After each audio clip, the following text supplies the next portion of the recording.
देखिए, सबसे मतलब मज़े की बात ये है, ममता बनर्जी को हमने देखा, सारा दुनिया ने देखा वो कैसे अपने कार्यकर्ता को खुद थप्पड़ लगा रही है। मतलब उनका फ्रस्ट्रेशन बोलिए, उनका गुस्सा बोलिए, उनसे अब संभाला नहीं जा रहा है। अपने कार्यकर्ता को पीट रही है और पिछले 15 सालों में हमारा 310 से अधिक कार्यकर्ताओं के जिस पार्टी के द्वारा हत्या की गई है, लाखों कार्यकर्ता घर छोड़ने के लिए मजबूर हो गए थे 2021 के चुनाव के नतीजे के बाद। और उनका जो अत्याचार, मैं महिला हूं, मैं विपक्ष पे हम लोग जब थे, रास्ते में हम लोग को उतारा नहीं, उतरने का हमारा मतलब परमिशन नहीं दिया जाता था। कितने ना जाने कितने साड़ियाँ ममता बनर्जी की पुलिस ने फाड़ दिया था, कितने महिलाओं के ऊपर अत्याचार हुई थी। और ममता बनर्जी अब ये विक्टिम कार्ड खेल रही है। अगर उनमें थोड़ा सा भी शर्म हो तो वो पहले बताए कि कस्बा रेप के दौरान क्यों वो रास्ते में नहीं निकली थी, क्योंकि वो अपने पार्टी के सदस्य था, वो जो रेपिस्ट था अपने पार्टी के सदस्य थे, इसीलिए। तो ममता बनर्जी और विक्टिम कार्ड ये हमने देखते हैं कि बहुत पुराना है। लेकिन सबसे बड़ी बात यह है कि 15 साल लगातार भारतीय जनता पार्टी और भारतीय जनता पार्टी के कार्यकर्ताओं के ऊपर जिन्होंने और जिनकी पार्टी ने लगातार अत्याचार किया, उनके मुंह से ये बात शोभा नहीं देती है। सबसे पहले बात यह है कि उस वक्त जो आरोपी थे प्रभाष मंडल, जो पुलिस के गन छीन के भाग रहे थे, और अपने बचाव में पुलिस जो किया है उनको जो उसी वक्त सही लगा है उन्होंने किया है। सुप्रीम कोर्ट का तो गाइडलाइन भी है, और पुलिस को भी तो अपना जान बचाने की, अपने आप को प्रोटेक्ट करने की उनको भी ये है, परमिशन है।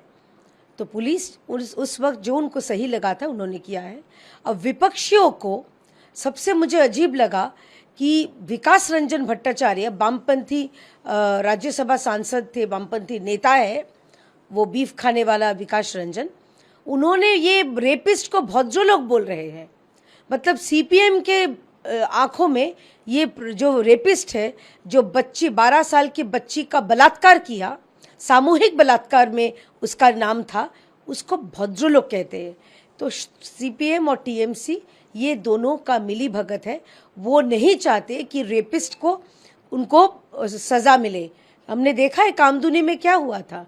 कामदुनी के जो रेपिस्ट थे वो खुलेआम कॉलर ऊंचा करके घूम रहे हैं। क्यों? क्योंकि ममता बनर्जी नहीं चाहती थी। ममता बनर्जी सिर्फ और सिर्फ वो अपना दूधेल गाय अपीजमेंट वोट पॉलिटिक्स में इतना व्यस्त थी कि वो जो निपीड़ित था, जो बच्ची का बलात्कार हुआ था और इतने बुरी तरीके से उसको मारा गया था, उसका धर्म देखा उन्होंने, और जो बलात्कारी थे उनका धर्म देखा। यहाँ पर भी वही कर रही है, वो कम्युनल कार्ड खेल रहे हैं, उनके साथ वामपंथी है। और एक चीज़ मैं बताना चाहती हूँ, जो तमन्ना, जो बच्ची जिनका प्राण गया था तृणमूल का ये बम फोड़ने के लिए, उन्होंने खुद कहा, वो 2026 में वामपंथी का प्रार्थी भी रह चुकी है, कैंडिडेट भी रह चुके हैं। उन्होंने कहा है कि ये बीजेपी की सरकार है, शुभेंदु अधिकारी जी का सरकार है, इसीलिए ये बच्ची को जस्टिस मिल रहा है। और ममता बनर्जी की सरकार के दौरान उनकी बच्ची की जान चली गई थी, लेकिन वो बच्ची को अभी तक जस्टिस नहीं मिला। लेकिन हमारा सरकार आने के बाद तमन्ना की मौत से या खून से जुड़े हुए जितने भी लोग हैं उनको गिरफ्तार कर लिया गया है। देखिए, उनका सरकार, हम तो बोलेंगे कि she wanted West Bengal 3.0 4.0 rather, जहाँ पर जो धर्षक है, जो रेपिस्ट है, खुलेआम घूमेंगे, जो विक्टिम के फैमिली के सामने जाके लगातार धमकी देंगे। हमने देखा है कि बीरभूम में 2021 के बाद रेपिस्ट रेप करके चला गया, वो बच्ची और उसके फैमिली थाने में पहुंचा, फिर से रेपिस्ट आया, फिर से वो पीड़िता के ऊपर ऐसे बलात्कार हुआ और कहा कि अगले बार थाने में जाओगे तो अपना पूरा घर जला दूंगा तुम लोगों के साथ। तो ये ममता बनर्जी और महुआ मोइत्रा चाहती है।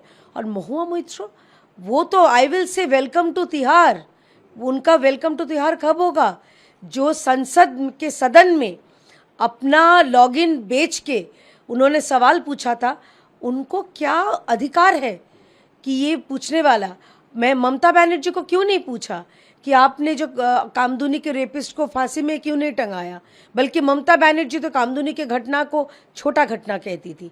तो इनके लिए रेप छोटा घटना है, कभी इनके लिए रेपिस्ट जो है उनको छुड़वाने का जो काम है, इनका एक ही एक मकसद है कि कैसे रेपिस्ट को छुड़वा दिया जाए, और हमारा काम है रेपिस्ट को कैसे सख्त से सख्त सज़ा दी जाए। यही फ़र्क है।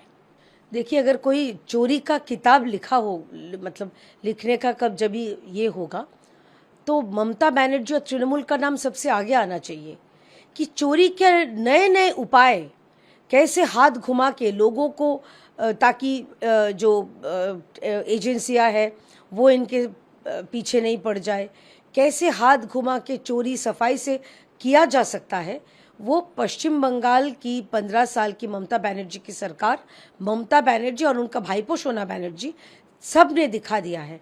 तो एजेंसी को लगा है कि कैसे ये चॉपर या एयरक्राफ्ट जो खरीदा है इसकी जांच होनी चाहिए, और जैसे अगर वो गलत तरीके से इसको खरीदारी किया है, क्योंकि ममता बनर्जी तो कहती है मैं तो बहुत सिंपल सी रहती हूँ, लेकिन हमने देखा है ये सिंपल के अंदर कौन सा कॉम्प्लेक्स में रहती है, वो कैसा आलीशान बाहर से टाली चाल है और अंदर से कितना आलीशान बंगले में वो रहती है।